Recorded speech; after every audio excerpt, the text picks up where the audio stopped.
Osiris. Somebody would come up and say, "So you have a new record, right?" And they'd lean over with the microphone and you could say, "Yes." And then they'd pull the microphone right back. So that's an area where I saw, look, I can make a change.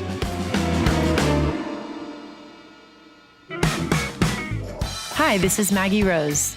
You're listening to Salute the Songbird on Osiris Media. Salute the Songbird is a platform for women in music to share their stories and let their voices be heard. And everyone has a seat at the table.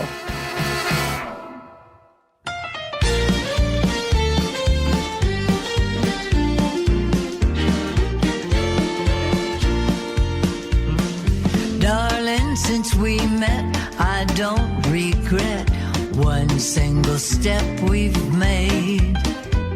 We're taking it slow and we both know that's the way to make love stay. Hey everybody, welcome to Salute the Songbird. I'm your host Maggie Rose, and I'm thrilled to have you back with us this week because I'm speaking to one of my favorite people, not only in the music industry, but just in general. She always makes me feel so welcome and very much like family whenever I set foot at the Grand Ole Opry. And I'm speaking, of course, of Jeannie Seely, one of the most accomplished, influential women in music.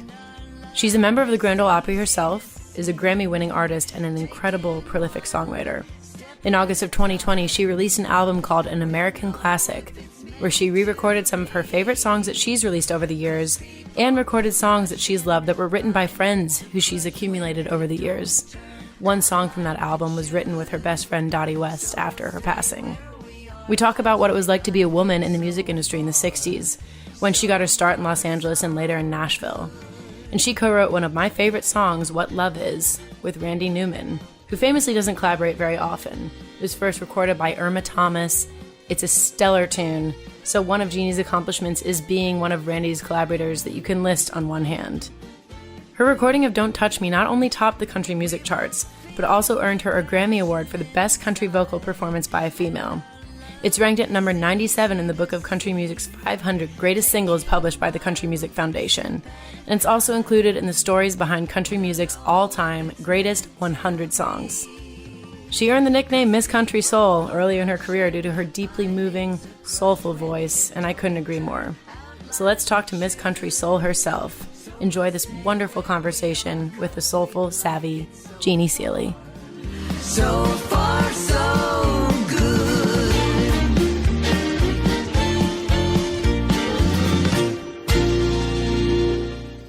My first car was an MGA Roadster. I buried it in a snowdrift on Easter Sunday morning, and that was when I made my decision. It's like, I want to live somewhere else where this doesn't happen. So I started kind of thinking what I wanted to do, and I'd seen Southern California on TV. It looked pretty cool to me. And then when this girl, Marcia Davis, moved back home, she come roaring in a 1960 Austin Healey. So we became friends immediately. And then two of my cousins went with us. So there were two in each car to go out there. Get this. I mean, it was such a different time. That was 1961. And in those sports cars, there's no place to carry much with you. So it was jeans and sweatshirts and T-shirts. So we shipped all our stuff in these boxes to General Delivery, Los Angeles, California, hold for arrival. Can you believe doing that today? Absolutely not. Insane. Of course, you know, we had no idea. I remember when we went to pick up those boxes and we got downtown LA, and I'm like, whoa, I couldn't believe here was a box with my name on it in that huge city, even back then. So, you know, God has had a whole group of angels following me. That's all I can say. Well, you do that for so many people, but you got to LA, you went there on a whim. It was climate motivated, not musically motivated. Right. And you end up at Imperial Records as a secretary. One of the first songs that you pen is one of my favorite songs called Anyone Who Knows What Love Is Will Understand, that Irma Thomas cut. and you co-wrote it with Randy Newman, who's notoriously known for not collaborating with a lot of people. But yeah. I think you pretty much had the idea, and you asked him for consultation on chord progressions and things like that. And this song is an R&B hit, which is now something that has been covered so many times. It's on one of my favorite shows, Black Mirror on Netflix, and I think it's featured in every episode, which is wildly exciting. Did you feel out of your depths when that happened? And did it happen as quickly as I perceive it to have happened? Or did you feel like you were kind of treading water for a while in your first years in Los Angeles? Yeah, my career up until then had been in banking. So when I first went to LA, I got a job at Union Bank in Beverly Hills. But that's when I started meeting people who were singing and writing songs. And I saw an ad for a secretary in Liberty Records. So I thought, this is my opportunity to learn how to do this, learn this business I love so much. Part of my job there was working in the Metric Music Publishing end. That's where I met Randy. He was just a new artist, writer. So I was trying to write this song. I had a good bit of it written, but I couldn't play what I was hearing. I'm not a musician at all. So I thought, well, I didn't disagree, have a piano. So I thought, well, I've done all I can do on the guitar. So I stayed after work to use the piano there at the office to see if I could work it out. And I wasn't doing any better at that. I looked up and Randy came down the hall, and I just hollered at him. I said, Randy, will you come in here and help me find, I'm hearing chords and I don't know how to play it. So he came in, of course, played it. So anyway, the song got split. So that's why Randy still can maintain he doesn't co-write with other people. I just railroaded him in to come help me, and he did. And then he went on about his business. But I think anyone would be happy to claim that they were a part of that song. But it sounds like you were generously cutting him in on that. Well, I still don't worry about that. It becomes more and more important to me, the camaraderie when you're writing with people. And they said, well, how many writers were on that? And doesn't that cut in? There's not a lot of money in songwriting anyway anymore, unless we get some laws changed. But the camaraderie and anything is more fun and more enjoyable to me if it's shared. And so, yeah, it's been great. I did get to talk to Randy not long ago when this came out with the Black Mirror and all. It's like, he said, I was sitting there one night hearing something on television. He said it sounded remotely familiar to me. So he was thrilled about it. What a great guy. But yeah, that song has taken on a life of its own, and I'm so proud of it. I am trying to think in my mind that idea, because somebody said, where did you get the idea? I said, well, this is probably not what you pictured, but in my mind, it seems like it was a pantyhose ad, a magazine ad that said, anyone who knows what comfort is would understand. And I'm like, oh no, anyone who knows what love is would understand. Everybody thinks I'm crazy, but if you know what love is.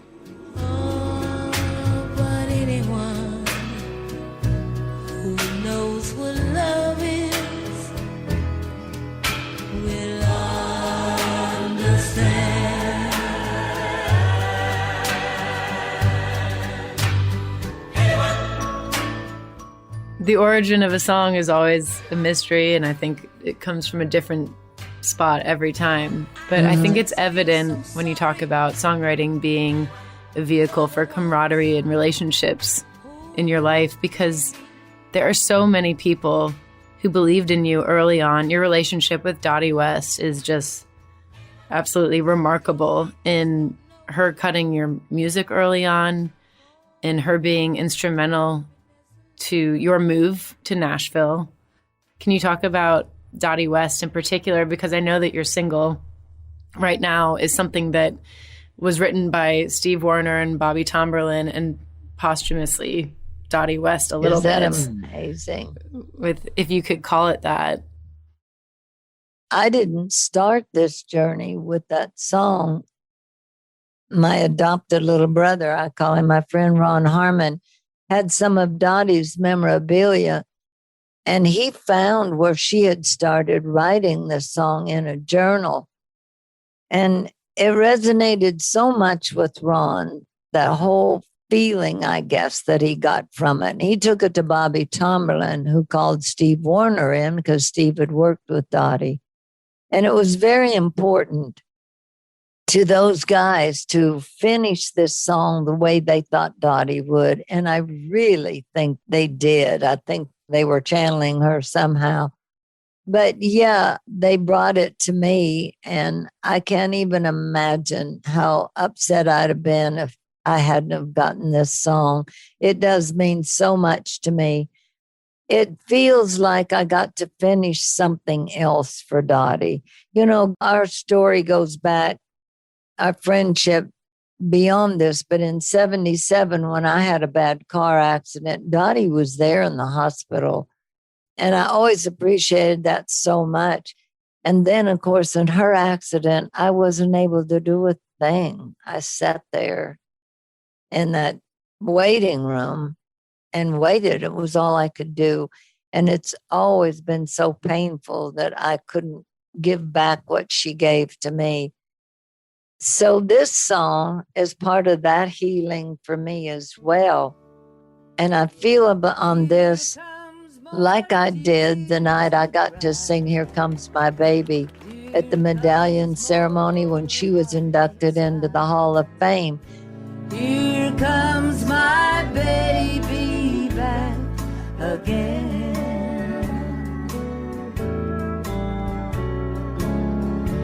Here comes my... I was standing backstage looking out at that room. You talk about a tough room to work. All Hall of Fame members, powerhouse producers, executives.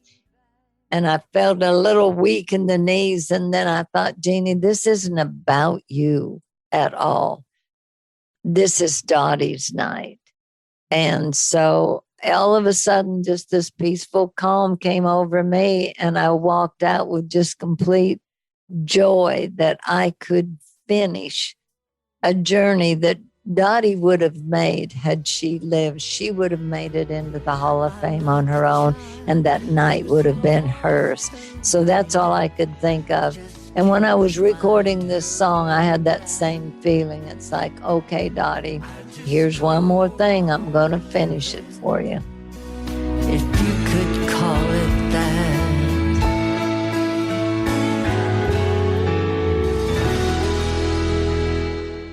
When Dottie told you to move to Nashville, she famously said that Nashville is where you learn. Right. And I couldn't agree with that sentiment more. I do feel like it's a baptism by fire kind of place where you move there and everyone is either a really great songwriter or great guitar player. And you kind of came in with a pretty good group of people around you to support you. But how do you feel that the scene in Nashville at that time was not catering to young women? And do you think that some of those things have been slow to change? All of the above. Yeah. Yeah. Well, I mean, you talked about the host opportunities being few and far between at the Opry. I heard a really great interview where you were talking about how you weren't trying to knock the boys. It wasn't a good old boys club because they were intentionally icing out the women. It's just how inherently the town was set up. They would go on tour, they'd share a hotel room, or they'd be at the bar, and these opportunities would just arise. And that the way you got into those rooms was by you and Dottie inviting everyone over for a home-cooked meal. That was and just Dottie's having to work your doing. way around. I was very lucky to have her as a friend who loved to cook also. And so and luckily that they did like help. to eat. So yeah, that's another reason. There's another female organization that I admire so much too, and that's the group Chicks with Hits. Because, here again, I'm trying to think of a polite way to say this, but it was difficult for women to even get in and see these producers because they always thought there was an ulterior motive, and you got blamed for that. So trying to guard your reputation during this time was difficult too. So anyway, this group of women said, okay, they can't pick on all of us. So they pooled their time and they'd make appointments, and 2 or 3 of them go at a time to pitch their songs. And I just thought that was a wonderful thing. And I, boy, wish Dottie and I would have thought of that. And there were obstacles like that reputation-wise kept you from entering some of those doors. Much different than it is now.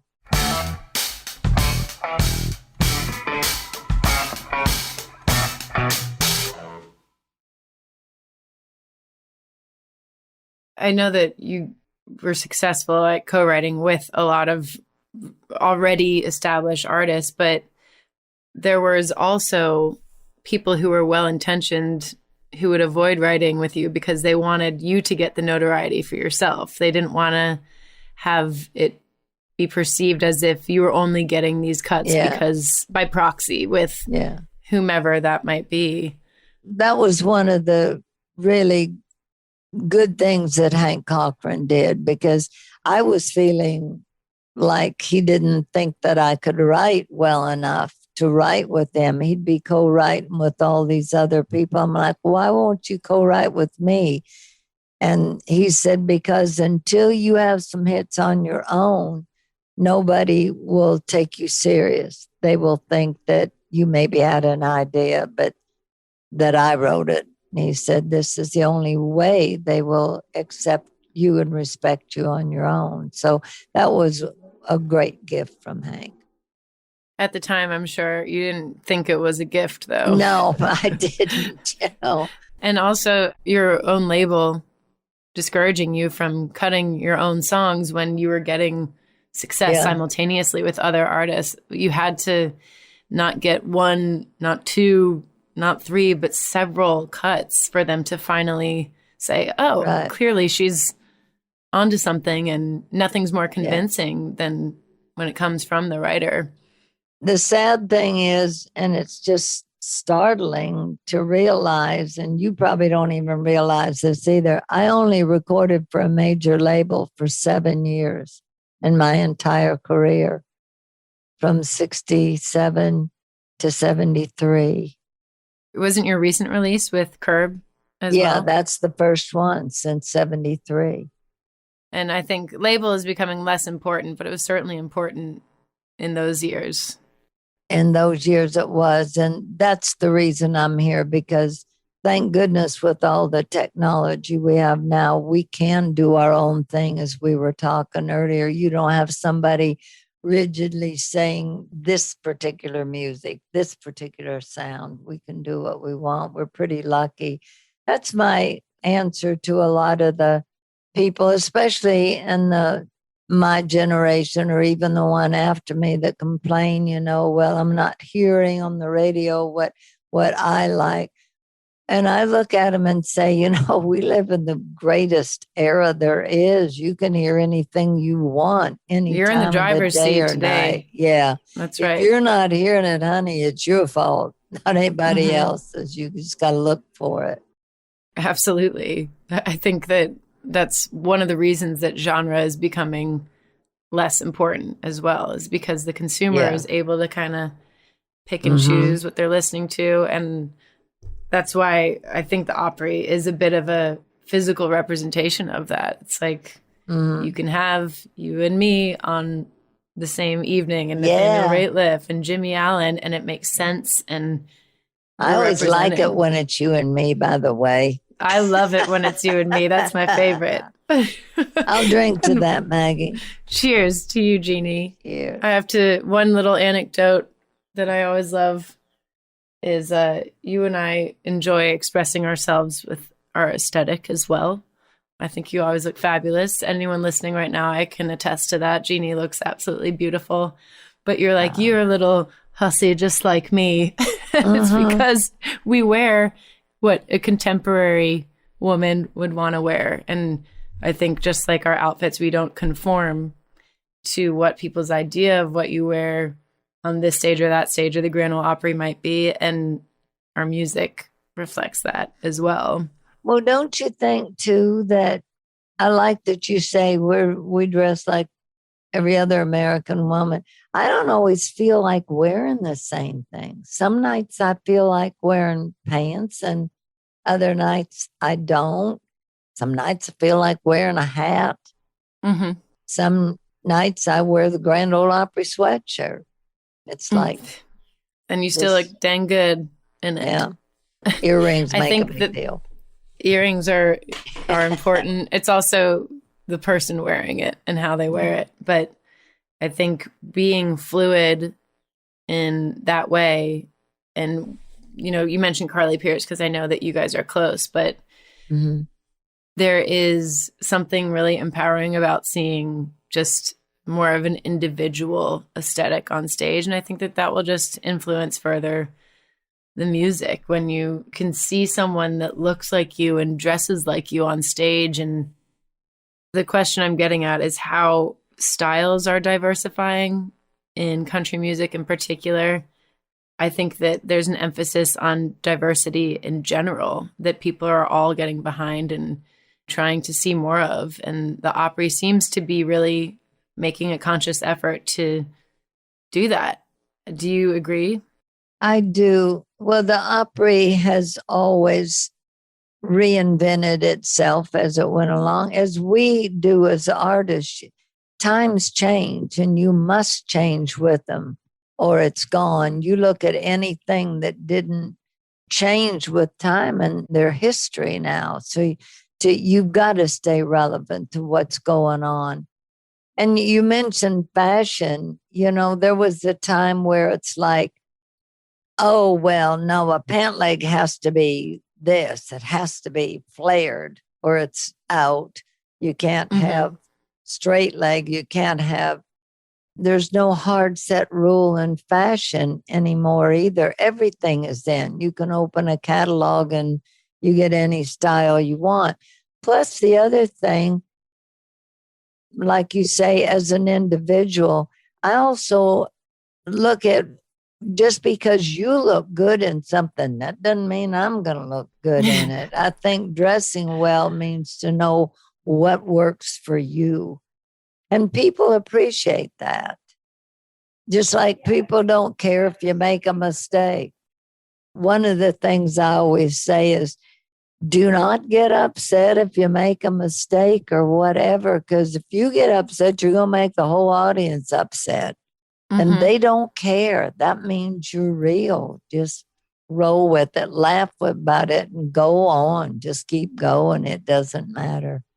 That's what I love about your show on Willie's Roadhouse as well, is it just doesn't seem like your conventional radio show. I feel like you're just calling up your buddies and they're quick interviews, and it shows your intimacy with all these amazing artists that you call. And then you play some really great music. Your playlists are cool. You're talking about just your life and you being accessible, and the Seelyisms that everyone loves are real. Yeah, they are. How did you get that gig with Willie's Roadhouse?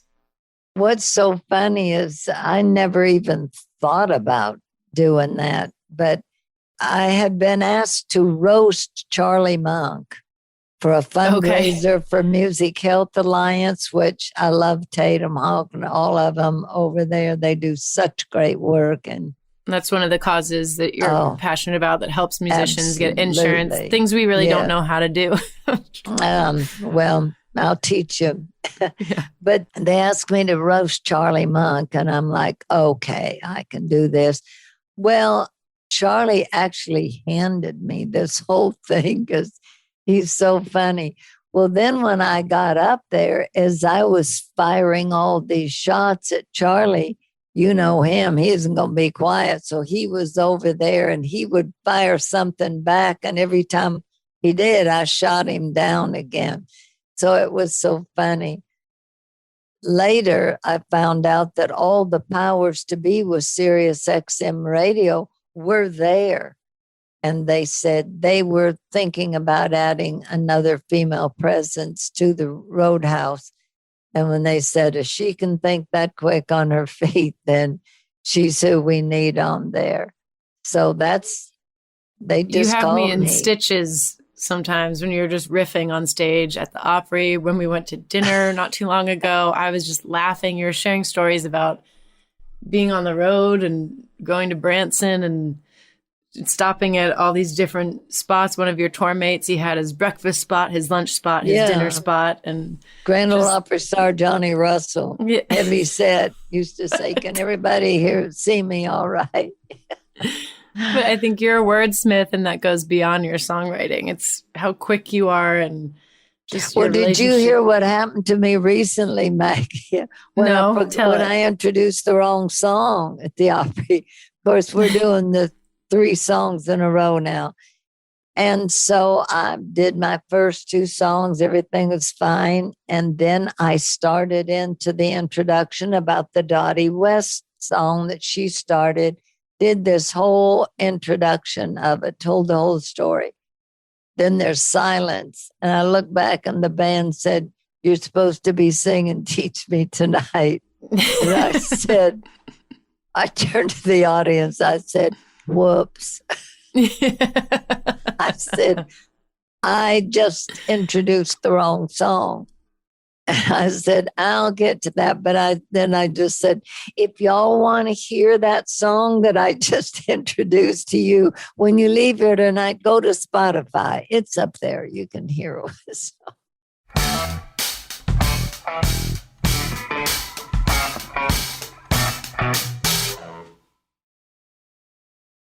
You've accomplished so much, yet I think that you are very much an influencer on what's going on in country music right now, and specifically what's going on at the Opry. And you help artists like myself and Carly Pierce and so many others to evolve what the scope of what's happening at the Opry is. Like, you are a mover and shaker, even though your pedigree is so long and accomplished.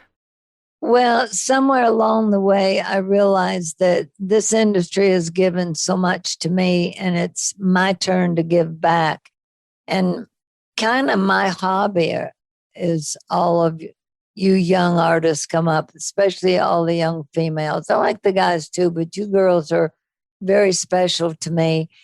And it just absolutely thrills me to see how some of you are just pushing the limits. I don't know any other way to say it, because you have to.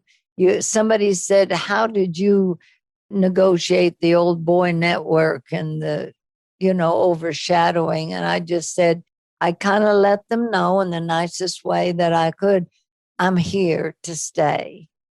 And I think that's what I'm seeing with the young women today. We have to work harder.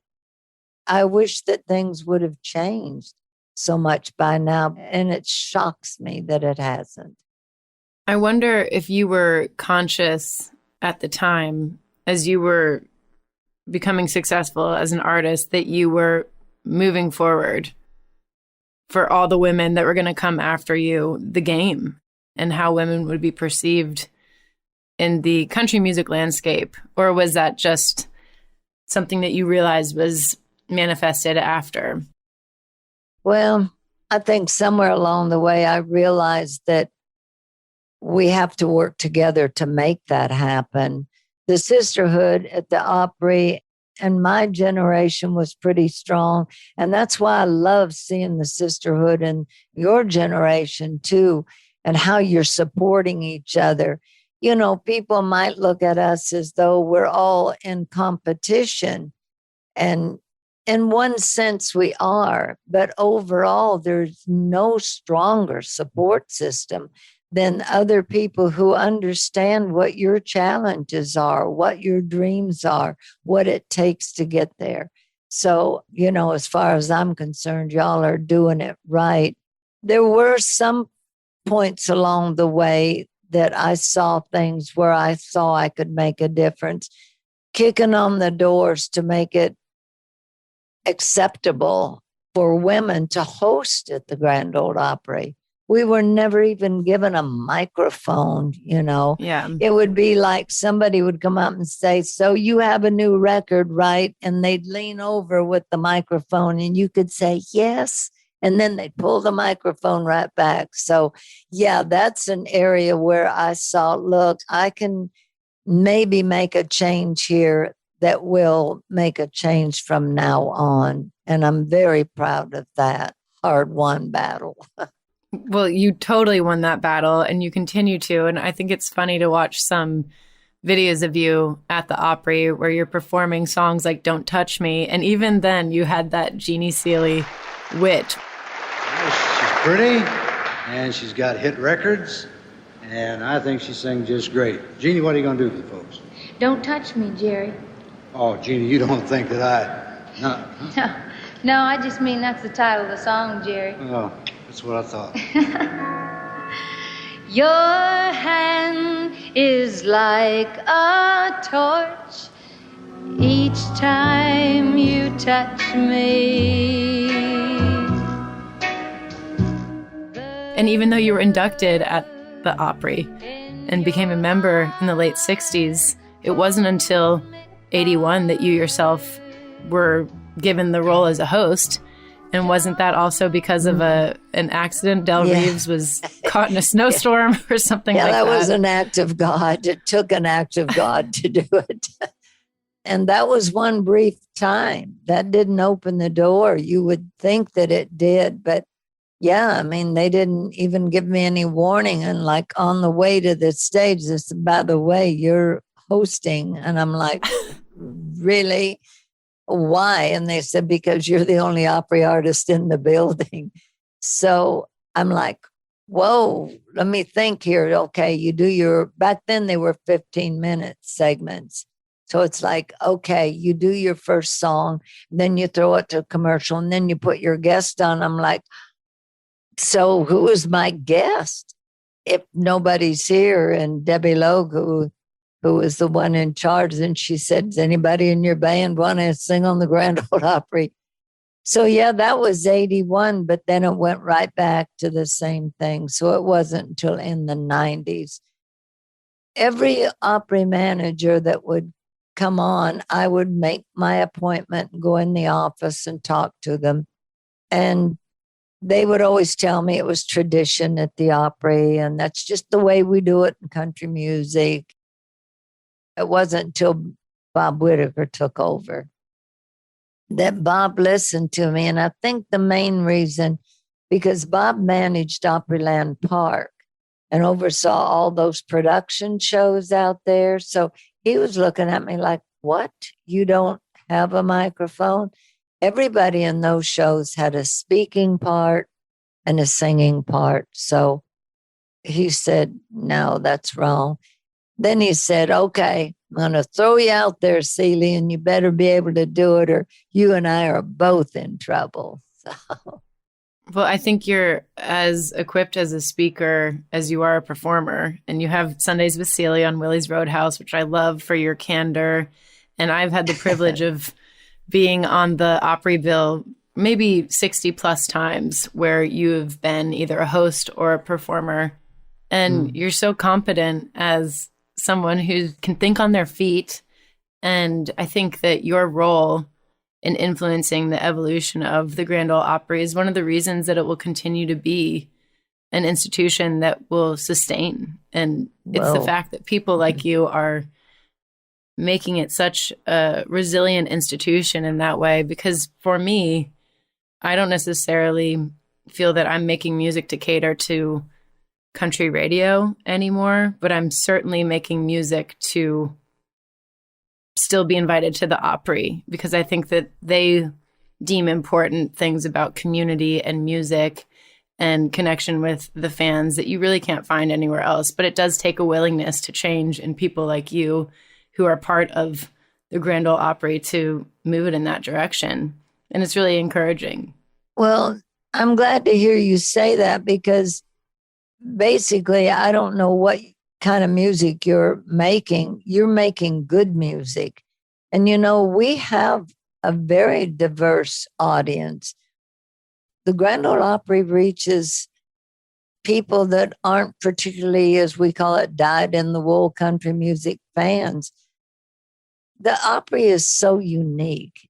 There's nothing like it. It's not your ordinary show. It's not your ordinary concert venue.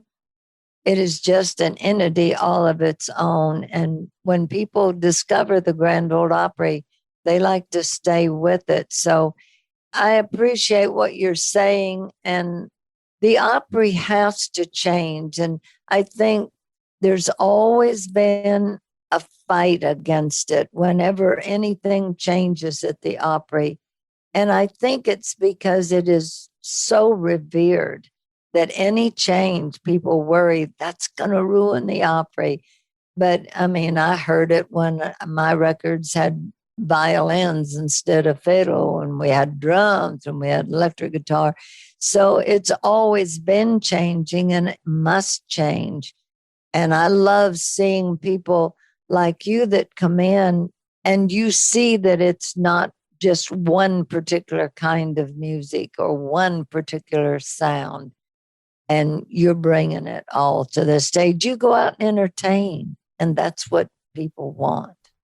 I think that's what also makes it special, is it's one of the few places where you can find people who are up and coming, who are firmly established, who are parts of the different subgenres of the music coming out of Nashville. Really, it's not just country, it's the community and the family that you can only find when you go there. And my parents even know this, that when I'm talking about those specific individuals, you are among that group. You always make sure to come say hi when we get there, and you and Jean are, your family to me. Yeah. And I feel that in a town where there's so much talent and there's many opportunities to be unsure of yourself, that's a place where I can come and feel at home.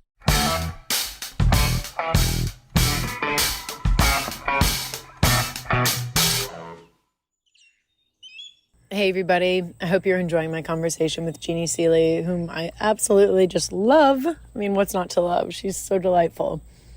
But typically, I'm able to do these little check-ins with you every episode, either right after the conversation has taken place, sometimes even before. And that wasn't the case with this week's episode, because my expectation going into this conversation was that it would be full of Jeannie sharing anecdotes about, wow, look how far we've come from when I began my career to now. Look at us. And that's not what I was met with. In fact, I think Jeannie is not without criticism of the pace at which we've evolved, especially in Nashville in our music industry. And her activism goes on. She has done so much for all of us, and she continues to do so with joy and positivity because she's effective at it. But imagine what we missed out on by not giving her the microphone, for example, as a host of the Grand Ole Opry, when she was already fully capable of doing an incredible job.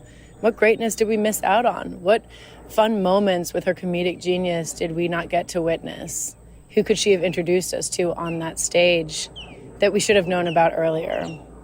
And yes, she eventually got the mic because it was undeniable that it belonged to her.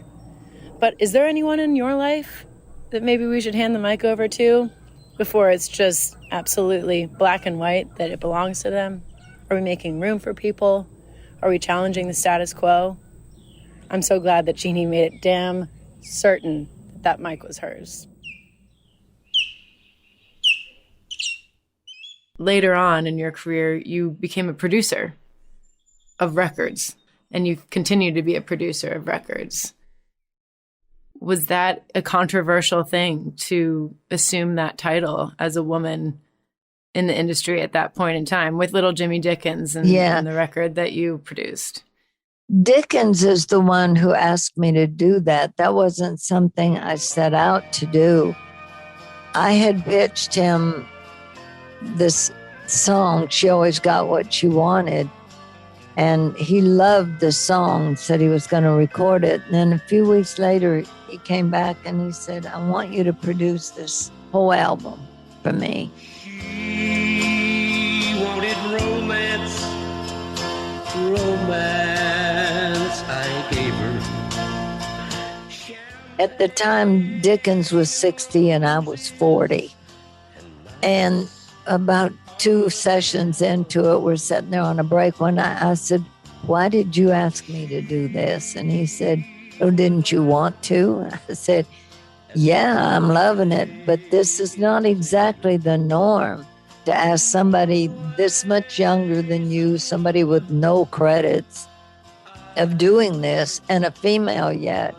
He said, well, I was sitting there listening to She Always Got What She Wanted. Lord, I wish that she'd wanted me.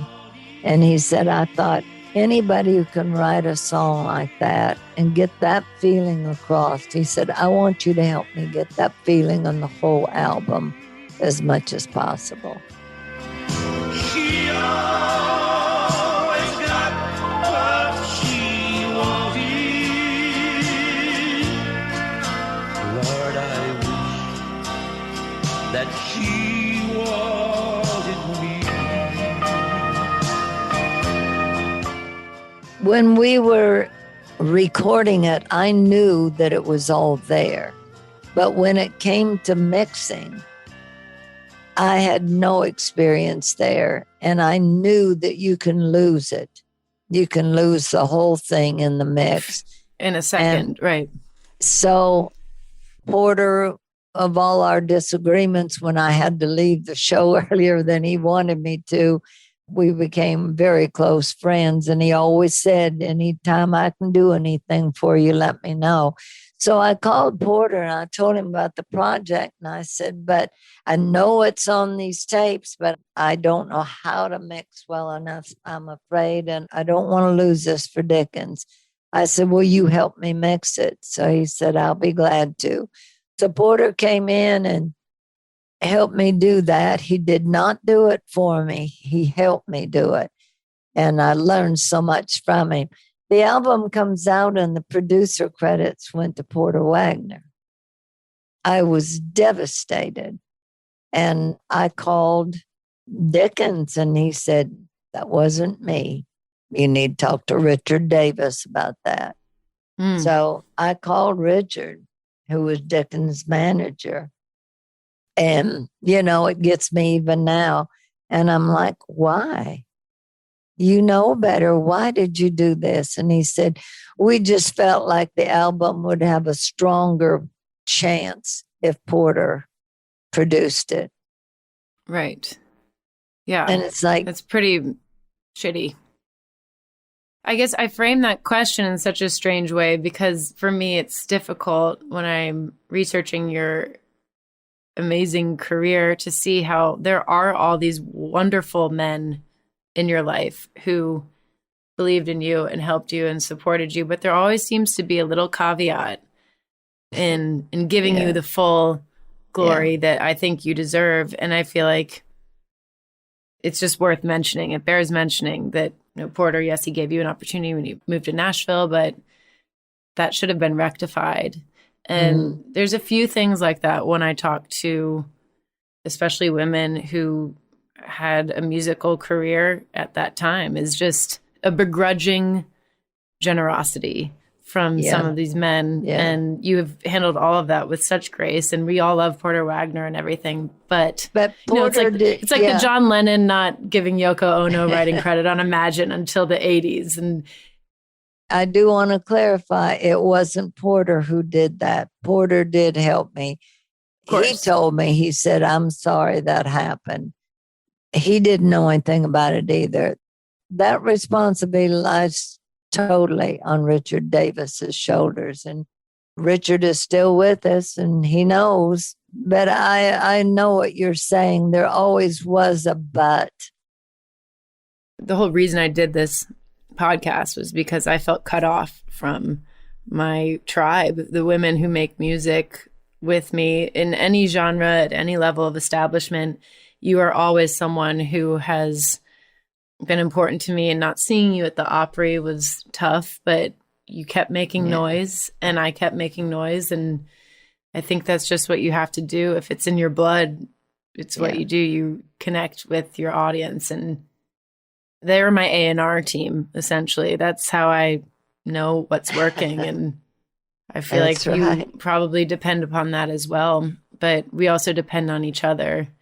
And that camaraderie is not going unnoticed. You can't ignore it. And I think that that's something that's been really inspiring to see, not just in Nashville, but across the industry, is women specifically joining arms to make sure that we're being heard and that we're getting the resources we need for this to really become a meritocracy, because it hasn't always felt that way.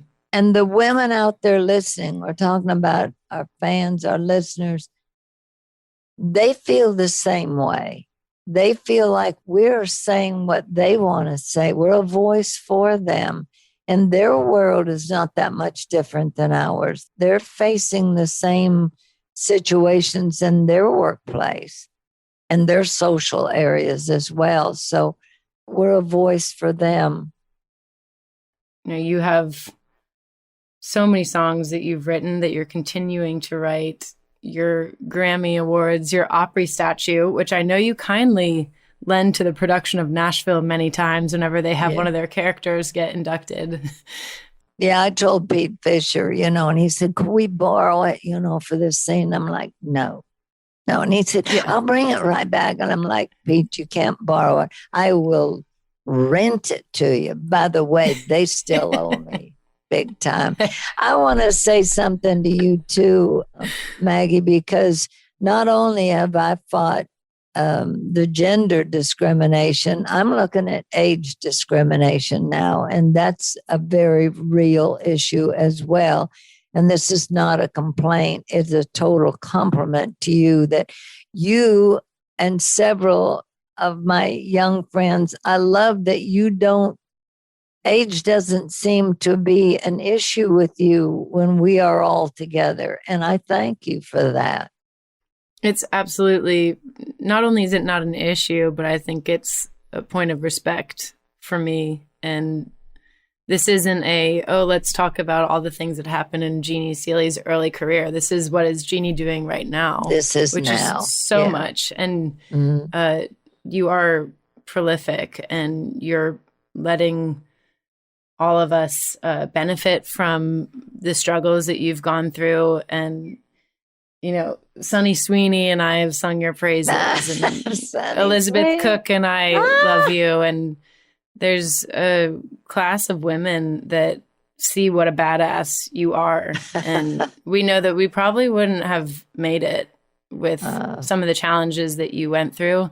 And you still have this amazing sense of humor about it. And you're just fabulous and just a profoundly gifted songwriter. And it's something to aspire to. So age, if anything, is an accomplishment, in my opinion. I'll finish with what you find to be the biggest advantage of being a woman in this industry. What is that? That is a great question. I've never thought about that, but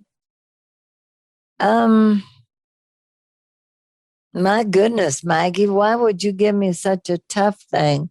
Yeah, we've talked about the whole show about the disadvantages of being a woman. I think maybe we get an opportunity to show how strong women are, how resilient we are. We've stood tests that guys don't ever get tested on, and we're winning, And I also think that as a woman, I'm proud that we can do things that men can't do besides giving birth.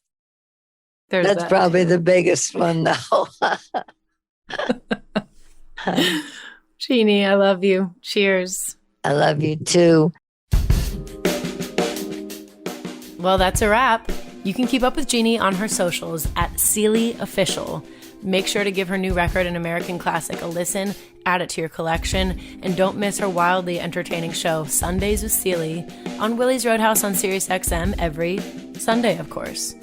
And to keep up with me, my music, and my touring calendar, you can follow me on Twitter, Instagram, and Facebook at I am Maggie Rose.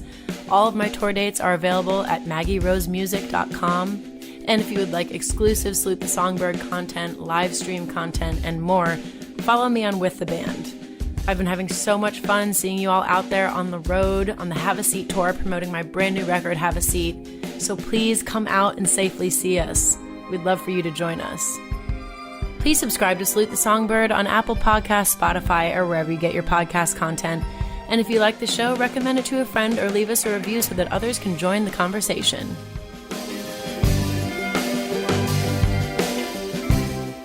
Salute the Songbird is brought to you by Osiris Media, hosted by Maggie Rose, produced by Austin Marshall, Maggie Rose, Kirsten Cluthy, and Brad Stratton, editing by Justin Thomas at Revoice Media, music by Maggie Rose, show logo by Premier Music Group, graphics by Catherine Boyles.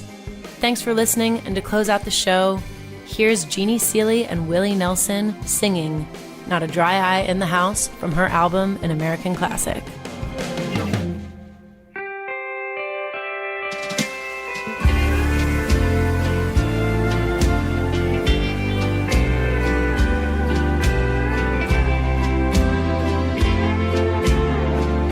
There's not a dry eye in the house. We used to call a home. Oh, there's nothing left but memories, wood and stone. And when I think of you, that's when I lose control. There's not a dry eye in the house.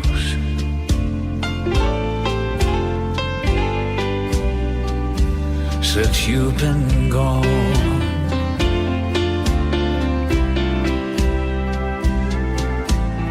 you played your part to perfection. You always left me wanting more. Standing in the spotlight's reflection, you brought the house down when you walked out the door. there's not a dry eye in the house. We used to call a home. And there's nothing left but memories, wood and stone.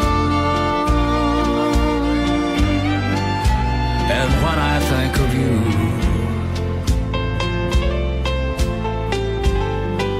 that's when I lose control. There's not a dry eye in the house since you've been gone.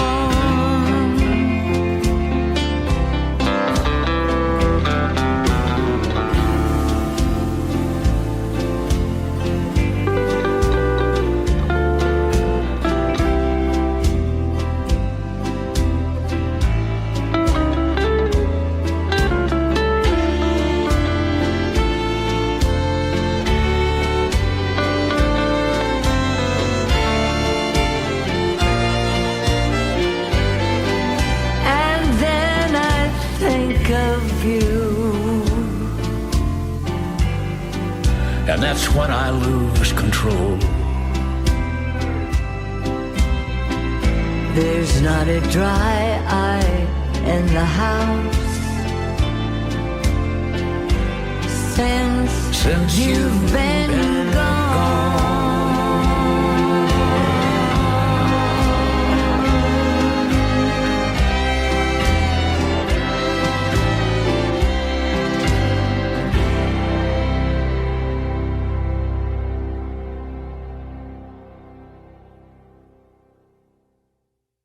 Osiris.